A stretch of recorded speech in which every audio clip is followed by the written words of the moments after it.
Up, up, up.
Hello and welcome to Vintage Garage. This is the first show of our new season and we have a real treat today. We're going to take a field trip to the HSR Sebring Endurance Challenge at Sebring, Florida. While there, we plan to get interviews with some of the drivers, scenes from around the paddock, and a small amount of in-car video. So stay tuned, we have a full show today. Glad you're here. Our trip to Sebring begins at 6 a.m. on Thursday morning as we head south down I-95 just north of St. Augustine, Florida. We're just north of Daytona, Florida now, and up ahead we see the sign for Interstate 4, the road to Orlando. We usually turn toward Orlando here, but today we're going to continue south toward the town of Mims, just north of Titusville, where we'll head west for a quick special side trip. We're now on State Road 46, heading west of Mims toward Geneva. It's at this point in the trip where we usually put the theme song to Vintage Garage on the CD player and put it on continuous play for the rest of the trip. Now we never get tired of this song. Up ahead we see the bridge over the St. Johns River. This is one of America's best rivers for largemouth bass. At Geneva we turn north toward Osceola, site of the old Osceola Naval Outer Landing Field and our destination for this special side trip. Before leaving Maryland, we found this Spin 2 satellite photo on the TerraServer website and obtained clearance from TerraServer.com to use it for the show. It's of the Osceola Airfield as it was in 1992. You can still see the X-shaped pattern of the old runways.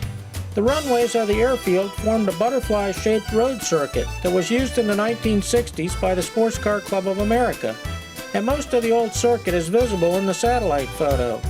This track is where we took our SCCA driving schools. We haven't seen the track since 1969, and we're curious to see how it's changed. We're now inside the facility and find that it has become a county landfill.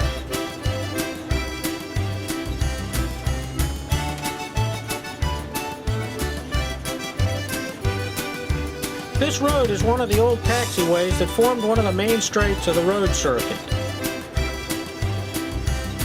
Here's a photo from the Vintage Garage archive showing our MGA at speed at Osceola in 1969. And another from the same event of a young man who just turned 21 and is mighty proud of his MGA.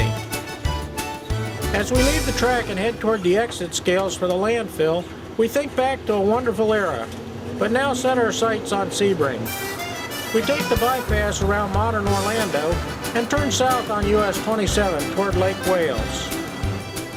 We're now on the south side of the big lake at Sebring, and the water tower in the distance is one of our favorite landmarks that reminds us we are close to the track. We turn off US 98 and head toward the track. We see the sign for Chateau Elan on the right. Just ahead is the entrance to the track. We see the sign for the competitor's entrance and then the HSR registration trailer up ahead.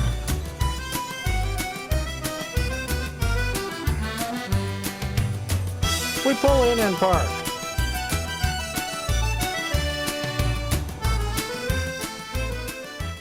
Holly Ricketson is running registration and checks us in. All right, you can take that. She does a great job, and we're quickly on our way.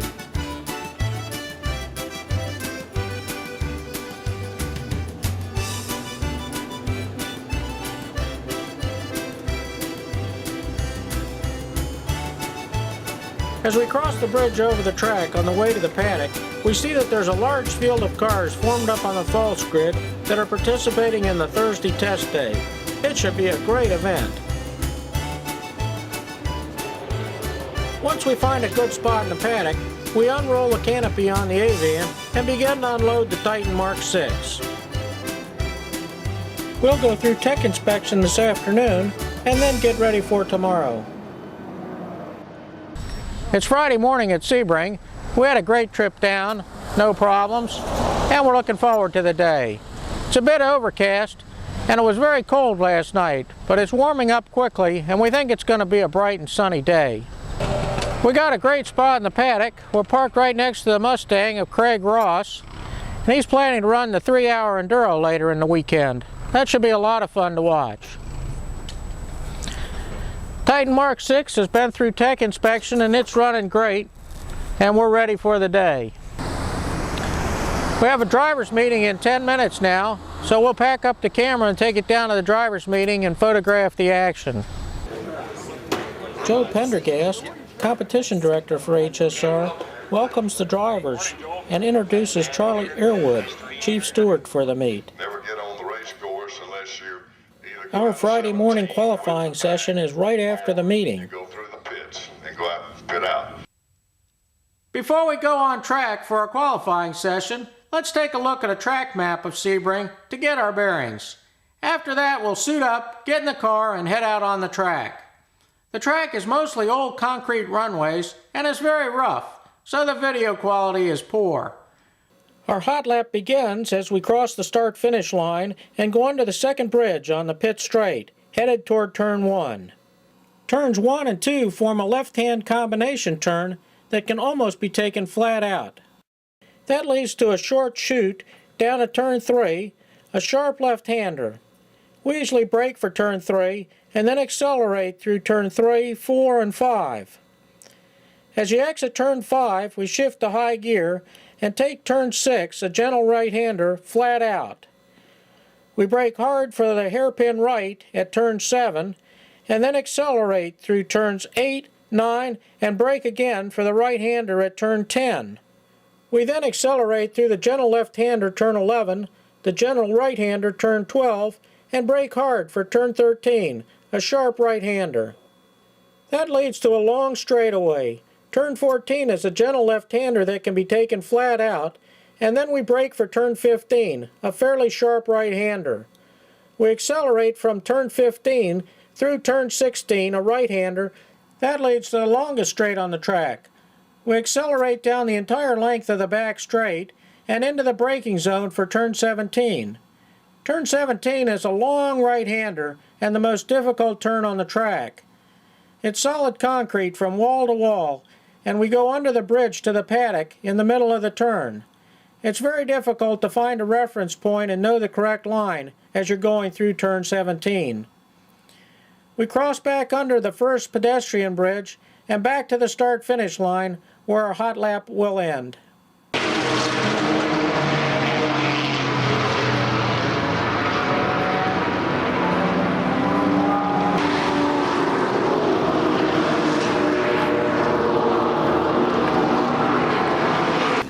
We're now up on the false grid behind the March 78B of Scott Kennedy. Up ahead we see Grid Marshals Wes Claff, Sandy Collins, and Grid Chief Mike Swain give the signal to fire up the engines, and we get ready to go. We enter the track right in the middle of turn 17, under the bridge to the paddock. We'll make a few laps to warm up the tires, and then we'll try to turn a hot lap for a good qualifying time.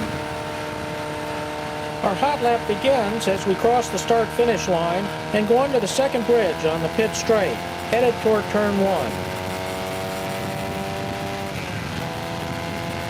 Turns 1 and 2 form a left-hand combination turn that can almost be taken flat out.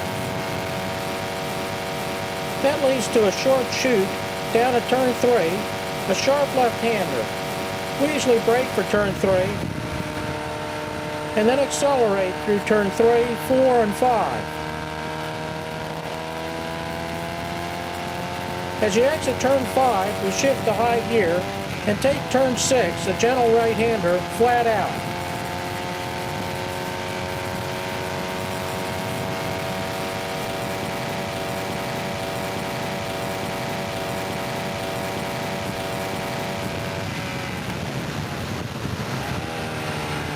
We brake hard for the hairpin right at turn 7, and then accelerate through turns 8,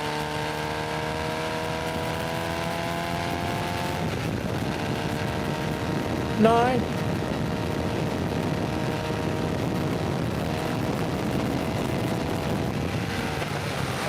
and brake again for the right-hander at turn 10. We then accelerate through the gentle left-hander turn 11, the gentle right-hander turn 12, and brake hard for turn 13, a sharp right-hander. That leads to a long straightaway. Turn 14 is a gentle left-hander that can be taken flat out. And then we brake for turn 15, a fairly sharp right-hander.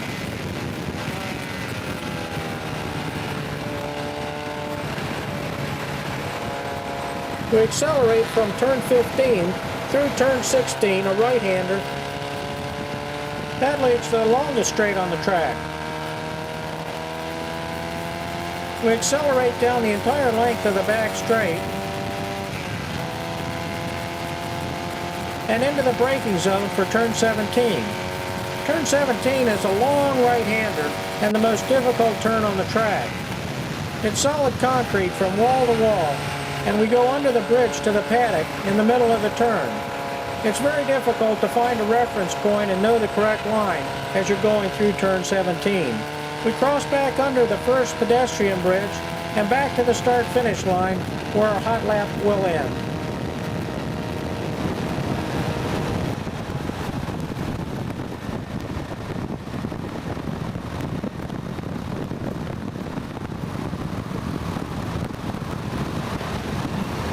When we get back to our paddock spot, we'll get out of the car, put on our jeans, and then we'll walk Einstein around the paddock and shoot some video. We'll also go up to timing and scoring to get our timesheet and see how we did. Over here we have J.R. Mitchell, GMT Racing. He's the proprietor of the shop, and he's working over the front of this Brabham. We're now up in timing and scoring to pick up our timesheet, and we see that the crew's timing one of the practice sessions. Joni Lefter, John Mitchell, Kim Bellance, and Margaret Mitchell are running timing and scoring today, and they're doing a great job. The beeping noise you hear is made by the A&B transponders in the cars when they cross the start-finish line.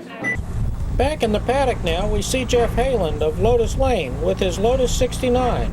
We'll ask him to tell us about his car. This is a 1971 Lotus 69 Formula Ford. These were among the very last customer cars that Lotus kicked out during the late 60s and early 70s. They made maybe somewhere between 7 and 10 Formula Ford chassis. Most of the 69s were made for the European Formula 3 series. They made a very few Lotus 69 with a twin cam for Formula B racing. And then the rarest 69 of all are the semi-monocoque Lotus Formula 2 cars, which were very successful in 1971. I bought this car from an SCCA racer down in Texas, and it was in pretty crummy shape. One of the things that's most recognizable about the Lotus 69 is how far the wheels are stretched out. This car is powered by a 4-cylinder 1600cc Ford Kent engine. It's really not a very hot race engine. It's largely stock with a single carburetor, This motor was put together for me by Ted Wentz, and they make anywhere from 105 to 115 horsepower. Over here out on the asphalt, we find Kevin Smith sitting in his Titan Mark 6, and Peter Bowles going through checking all the alignment on the car. Right now he's setting the toe in, toe out on the rear of the car. I predict this car is going to win the feature race. This is always a fast car. Over here we find the Porsche 962 of Richard Bryan. This is a really nice car. There's also a good collection of vintage stock cars at the race. This is the 1992 Chevy Lumina of Michael Goodman. We'll take a quick peek at the Chevrolet V8 in the back of this GTP car, and then we'll head back to our paddock spot and put the camera away till this evening. Well, it's now Friday night, and most everybody else has gone to town, but the crew of the number 72 Mustang are hard at work. They're building the car this weekend. I predict they're going to win the Enduro tomorrow, though. We're over at Zotz Racing, and Dennis is under the back of this Porsche 911. And he's getting ready to pull the motor out of the car and work on the transmission or the clutch. It's now Saturday morning, and we've come over to Turn 1 to watch motorsports photographer Bob Harrington work the 3-hour vintage Enduro. The race is underway, and he's taking photos of the action. He gave us a tip that this was a good place to get close to the action, and we really appreciate it. We'll stand next to him and get some video.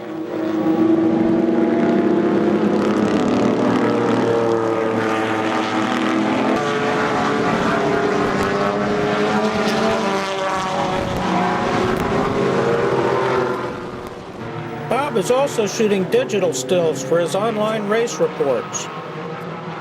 Near Turn 1 at the end of the paddock, we see Ron Caldwell is working on his Lola Indy car. Ron is in our race group and had trouble in the Friday practice session. Let's go over and see what he's up to. We had a problem in the gearbox. The ring and pinion broke. We lost a couple teeth on the pinion gear. Goes right inside there. Pretty much ended the day for now. We're just got to try to put it back together and start all over again. We're up in the skyboxes overlooking the pits now, and the 3-hour Rolex Vintage Enduro is continuing. It will soon be time for the mandatory 5-minute pit stops. Todd Wetzel's Porsche 911 is in, and over at the Brumo's pits, we see that one of their 914s is just leaving the pits as service begins on the 2nd. It's now a couple of hours later on Saturday, and we're over at the Falls Grid as the cars leave for the start of the Al Holbert GTP reunion and Thundersports race. There's a huge field of cars, and it should be a great race.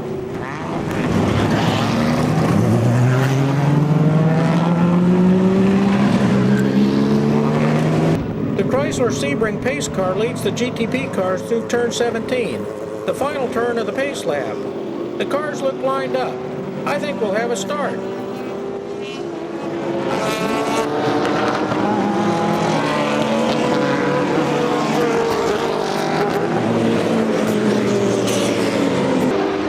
It's now about 10 minutes into the GTP race, and we're over in Turn 1.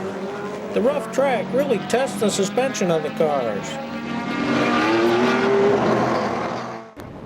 We're still over at Turn 1 as the cars take the green flag for the start of the Saturday afternoon Group 2 qualifying race. David Hinton in the Jaguar XK120 leads a big batch of Porsche 356s into Turn 1. It's now about 4 hours later and the sun is going down. We're back on the Falls Grid for the start of the 1-hour night Enduro. On the grid, we see the Lola of Jim Oppenheimer. It's one of our favorite cars here. We'll go over and ask him about his car. Can you tell me a little bit about the history of the car, what type of car it is and so on? Yeah, it's a Lola T296, made by the Lola chassis factory. It's got a BMW motor in it. Raced with a Cosworth in Le Mans in 1978 and 1979 when they ran two pretty different classes of cars. Finished in 78, didn't finish in 79, sponsored by Schmidt. Tonight my co-driver is going to be Craig Bennett, and he and I are also going to drive this tomorrow in the 3-hour Enduro. It's really dark when the night enduro cars leave the false grid and head out onto the track.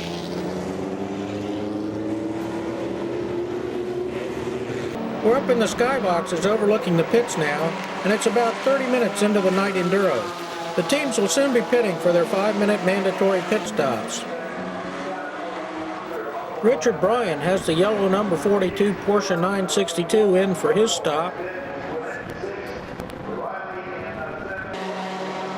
Peter Bowl signals in the Lotus Lane green Lotus Elan for its stop.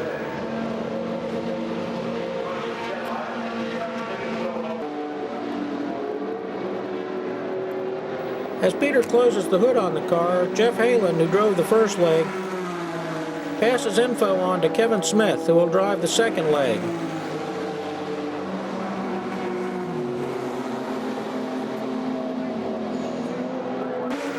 Kevin is away at the end of the 5 minutes.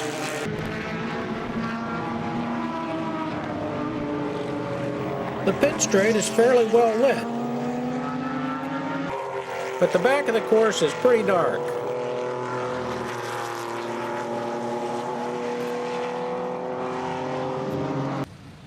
It's now Sunday morning at Sebring, and we're looking forward to our feature race today.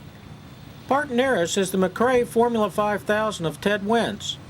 The motor in the car is an MWE-prepared Chevrolet V8, and this is one of our favorite cars. Ted will be starting on the pole in our feature race. Across from Ted is the tire truck of Bob Woodman Tires, and next to them is the Sasco Sports Rig. They mount a lot of tires during the weekend. We're now over in Turn 1 for the start of the Sunday morning Rolex Historic Enduro. There's a large field of cars, and it should be a good race.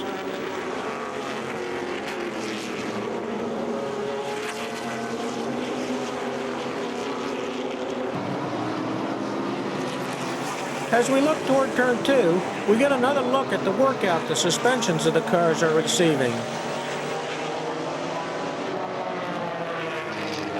After the enduro, there's a lunch break.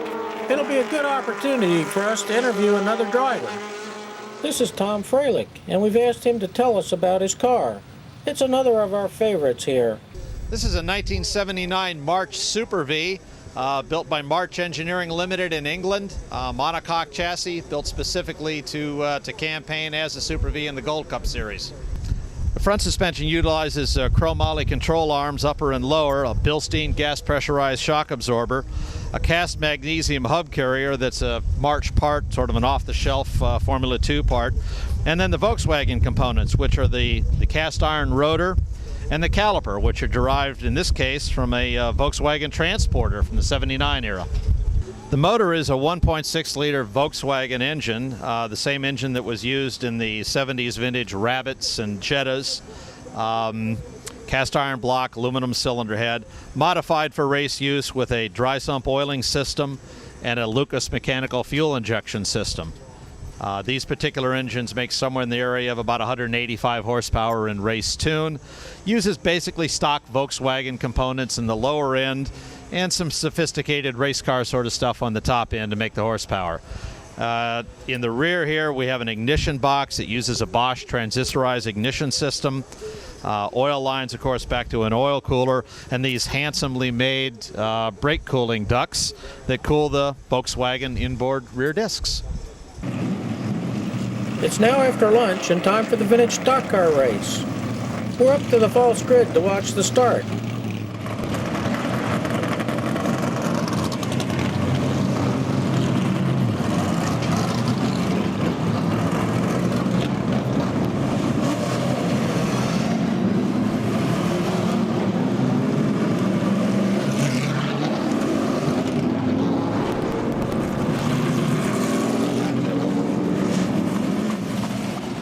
After the cars leave the grid, we'll set our video camera on the turn 17 wall for the first lap action.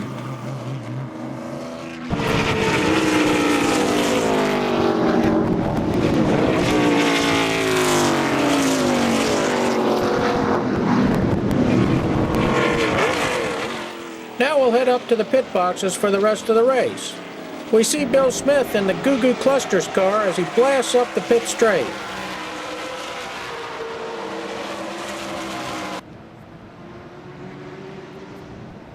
Our feature race was next, but we had electrical problems on the first lap and failed to finish. All that was left to do was load up the gear, close up the A-van, and say goodbye to our friends. We had a great time at Sebring. Wish we had done better in the race, but look forward to trying again next year. Einstein and I are both tired and are happy to get on the road for home. Up, up, up! So long, JR! See you in Savannah!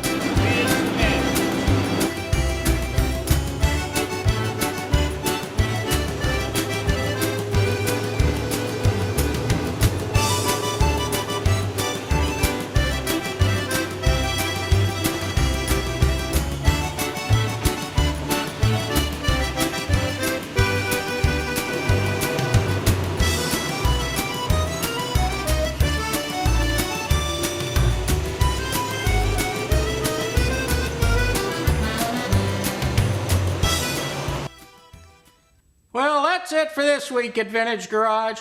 I hope you enjoyed the trip to Sebring. I know we did. Next week we have another field trip. We're taking the Lola T492 to the SVRA Spring Historic Races at Roebling Road near Savannah, Georgia. We'll have more interviews with some of the drivers, plenty of scenes from around the paddock, and much better in-car video. So until next week, thanks for coming. Glad you were here. Keep the shiny side up. We'll see you next week from Savannah.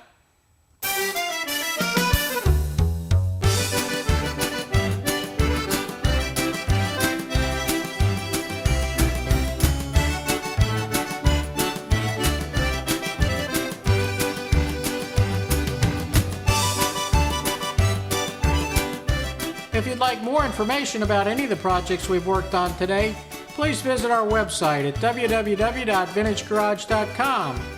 There's a link to our email address on the website. Please email us. We'd like to hear from you. Till next time, keep the shiny side up. Thanks for coming. See you next week.